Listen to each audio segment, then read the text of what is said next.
여러분, 안녕하세요. 혹시 이런 경험 있으신가요? 나는 평생 남한테 피해 준 적도 없고, 신용카드도 딱 하나만 쓰는데 도대체 나랑 금융사기가 무슨 상관이 있겠어? 많은 어르신들이 이렇게 생각하십니다. 사실 저도 처음에는 그랬어요. 제 주변 지인분들 보면 다들 너무나 착하고 정직하게 사시는 분들이잖아요. 은행 갈 때도 반듯하게 정장 입고 가시고, 돈 관리도 꼼꼼하게 하시고요. 그런 분들이 무슨 사기를 당하겠어요? 라고 생각했었거든요. 그런데 말이죠. 바로 지난달 충남 천안에 사시는 74세 이모. 어르신께서 전혀 기억하지 못하는 대출 3천만 원이 본인 명의로 승인됐다는 전화를 받으셨습니다. 할아버지는 순간 귀를 의심하셨죠. 아니, 내가 언제 대출을 받았다고 그래? 더 황당한 건 그분이 쓰지도 않는 스마트폰이 3대나 개통돼 있었고, 그걸로 본인 인증까지 진행돼 있었다는 사실이었습니다. 여러분, 이게 남의 일이 아닙니다. 바로 오늘 이 순간에도 전국 곳곳에서 어르신들이 똑같은 피해를 당하고 있습니다. 저는 김도현이라고 합니다. 은행 리스크 관리 부서에서 25년간 근무했고, 지금은 시니어 금융안전 컨설턴트로 활동하고 있습니다. 오늘 제가 이 영상을 통해 드리고 싶은 말씀은 단 하나입니다. 여러분의 평생 재산을 지켜드리겠다는 약속입니다. 사실 요즘 어르신들이 당하시는 금융사기를 보면 정말 마음이 아픕니다. 평생 성실하게 일하시고 자식들 뒷바라지 하시고 그렇게 모아둔 소중한 재산이 순식간에 사라지는 걸 보면 정말 가슴이 미어지거든요. 더군다나 그런 분들이 내가 바보였나? 내가 욕심이 많았나? 라면서 자책하시는 모습을 보면 더더욱 안타깝죠. 아니에요, 여러분. 절대 그런 게 아닙니다. 요즘 사기꾼들은 정말 교묘해요. 마치 진짜 은행 직원처럼, 진짜 경찰관처럼, 진짜 검사처럼 행동하거든요. 심지어는 여러분의 자녀 목소리까지 흉내내서 전화를 걸어옵니다. 이런 상황에서 속는 게 당연한 거예요. 제가 은행에서 일하면서 정말 많은 사례들을 봤어요. 그 중에서도 가장 기억에 남는 분이 계세요. 부산에 계시는 68세 박 어르신인데요. 평생 공무원으로 근무하시고 퇴직하신 분이었어요. 정말 모범적으로 사시던 분이었는데 어느 날 갑자기 은행으로 급하게 오셨더라고요. 그날 그분 표정이 아직도 생생해요. 얼굴이 새하얘져서는 김 팀장님, 큰일 났어요 라고 하시더라고요.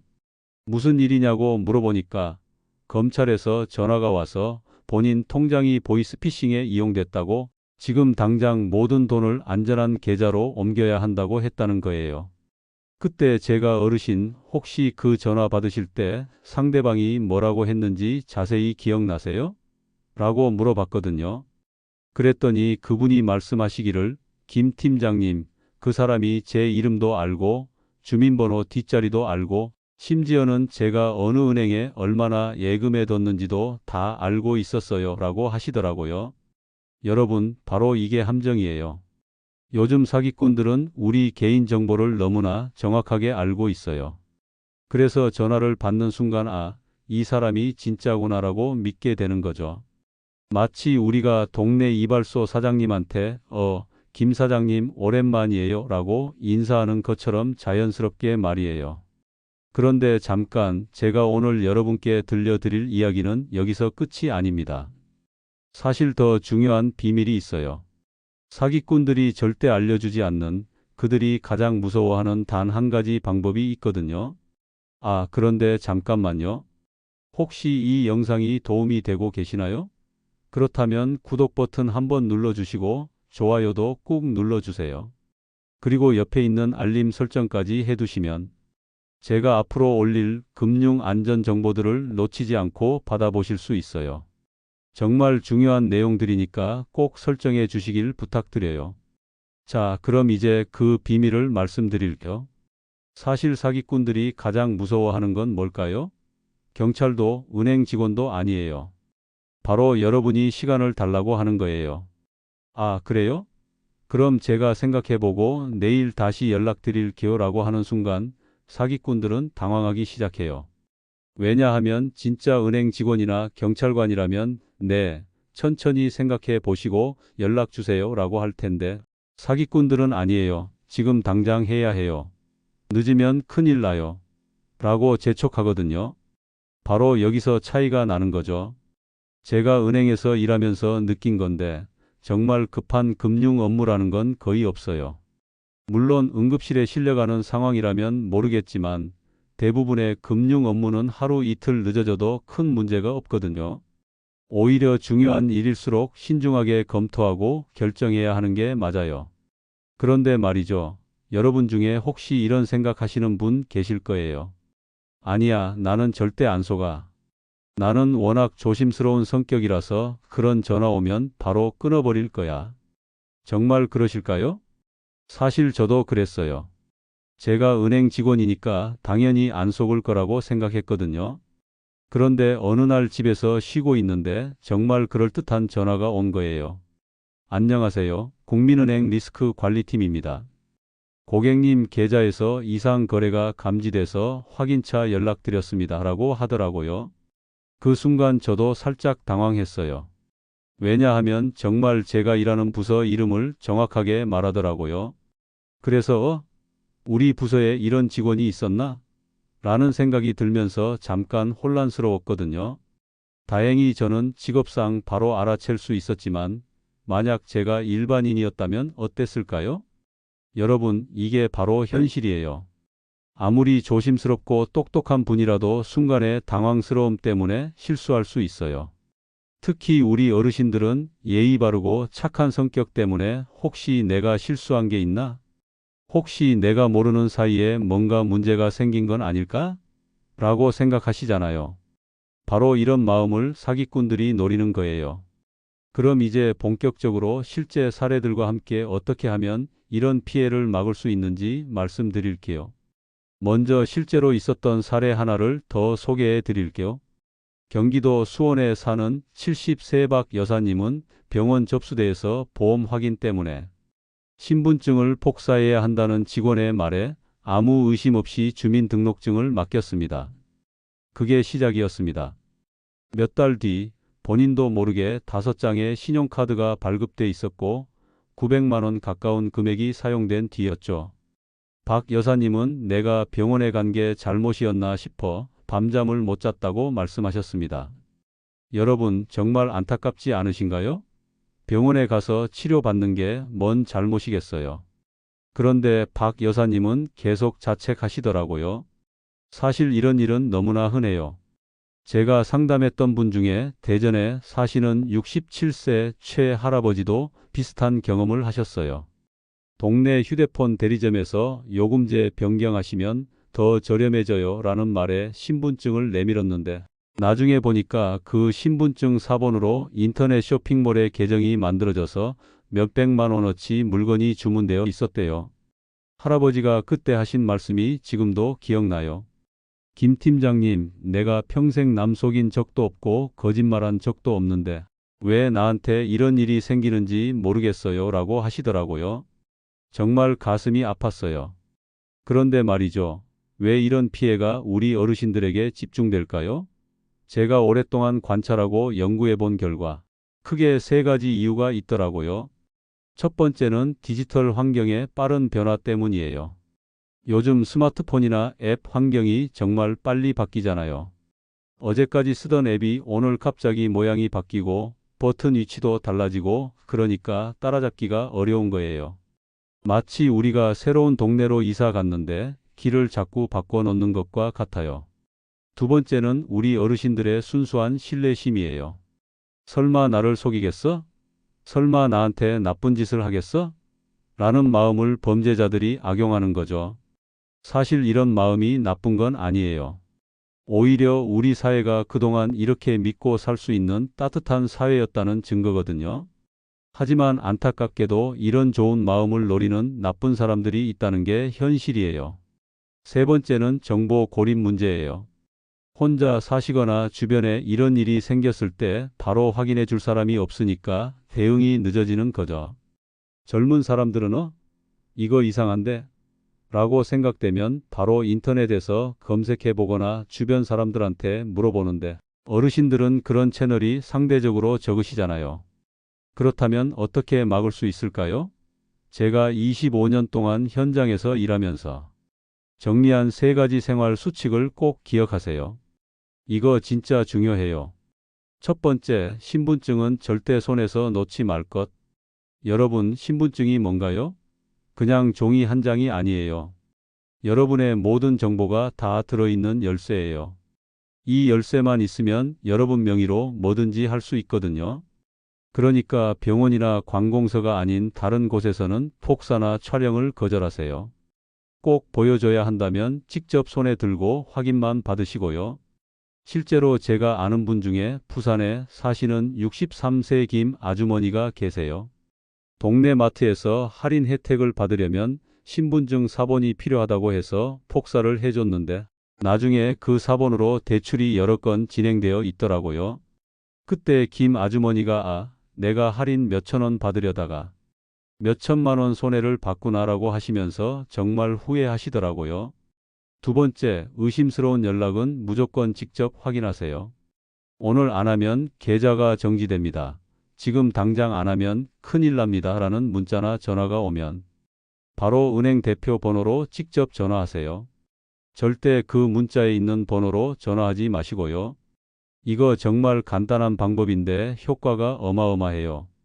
광주에 사시는 69세 이 할머니도 이 방법으로 사기를 막으셨어요. 농협에서 보안 문제가 있다고 전화가 왔는데 할머니가 그래요? 그럼 제가 농협에 직접 전화해 볼게요 라고 하셨대요. 그랬더니 상대방이 갑자기 아니에요. 괜찮습니다 라고 하면서 전화를 끊어버렸다고 하시더라고요. 세 번째, 정기 점검 루틴을 만드세요. 매달 한 번 아니면 분기에 한 번이라도 좋으니까. 내 계좌 한눈에 서비스와 통신사 명의 조회 서비스를 통해서 내 명의로 개설된 계좌와 휴대폰이 있는지 확인하세요. 이거 정말 중요해요. 강원도 춘천에 사시는 70일 박 할아버지는 이 방법으로 일찍 발견해서 피해를 최소화하셨어요. 정기 점검을 하다가 모르는 은행 계좌가 하나 있는 걸 발견하신 거예요. 바로 신고하셔서 그 계좌로 더 큰 사기가 벌어지는 걸 막을 수 있었다고 하시더라고요. 그런데 만약 이미 피해를 입었다면 어떻게 해야 할까요? 여기서 중요한 건 24시간 골든타임이에요. 정말 시간이 생명이거든요. 첫 번째로 즉시 신고하세요. 금융감독원 1332번과 해당 은행에 명의도용 금융사기 피해라고 정확히 말하고 신고하시면 돼요. 이때 제가 뭔가 실수했나요? 라고 물어보실 필요 없어요. 일단 신고부터 하세요. 두 번째로 신용 동결을 하세요. 신용평가사에 전화해서 내 이름으로 추가 대출이 불가능하게 잠그는 거예요. 이거 하면 사기꾼들이 더 이상 여러분 명의로 돈을 빌릴 수 없어요. 세 번째로 명예통신 차단을 하세요. 통신사에서 내 이름으로 새로운 휴대폰 개통 금지 신청을 하는 거예요. 요즘 휴대폰으로 본인 인증을 많이 하잖아요. 그러니까 이걸 막아두는 게 중요해요. 실제로 인천에 사는 73세 김 할아버지는 2세 단계 응급대처로 이미 시도되던 추가 4천만 원 대출을 막아내셨어요. 할아버지가 그때 다행히 김 팀장님 말씀대로 했더니 더 큰 피해는 막을 수 있었네요 라고 하시면서 정말 안도하시더라고요. 그리고 요즘은 정부나 기업에서도 우리 어르신들을 보호하기 위한 장치들을 많이 만들고 있어요. 2025년부터는 비대면 금융 거래를 할 때 영상통화로 본인 확인을 의무적으로 하게 됐어요. 특히 60세 이상 고객분들은 더 까다로운 확인 절차가 추가됐고요. 또 내 계좌 한눈에 서비스나 개인 신용정보 통합 알림 서비스 같은 무료 서비스들이 있으니까 꼭 활용하세요. 이런 서비스들 잘 쓰시면 내 명의로 뭔가 이상한 일이 벌어지는 걸 빨리 발견할 수 있어요. 그리고 최근에는 인공지능 기반 보이스피싱 차단 앱까지 나왔어요. 진짜 목소리인지 가짜 목소리인지까지 구별하는 기술이 적용되어 있거든요. 자녀분께 부탁해서 스마트폰에 설치해 두시면 많은 도움이 될 거예요. 여러분, 오늘 이야기 정리하겠습니다. 저희가 처음에 말씀드렸던 천안의 74세 할아버지, 수원의 70세박 여사님, 그리고 인천의 73세 김 할아버지까지 이분들의 공통점이 뭐였을까요? 바로 평생 성실하게 살아오신 착한 분들이라는 거였어요. 그런데 그 착한 마음을 노린 사기꾼들 때문에 힘든 시간을 보내셨죠. 하지만 다행히 이분들은 모두 제대로 된 대처 방법을 알고 나서 더 이상의 피해는 막을 수 있었어요. 그리고 지금은 오히려 주변 분들에게 이런 위험에 대해 알려주는 역할을 하고 계세요. 실제로 천안의 그 할아버지는 지금 동네 경로당에서 금융사기 예방 교육을 직접 하고 계시다고 하더라고요. 내가 당한 일을 다른 사람들은 당하지 않았으면 좋겠다면서 말이에요.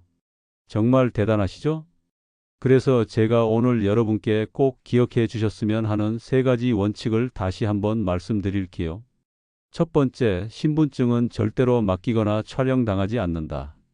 여러분, 이거 정말 간단하지만 가장 중요한 원칙이에요.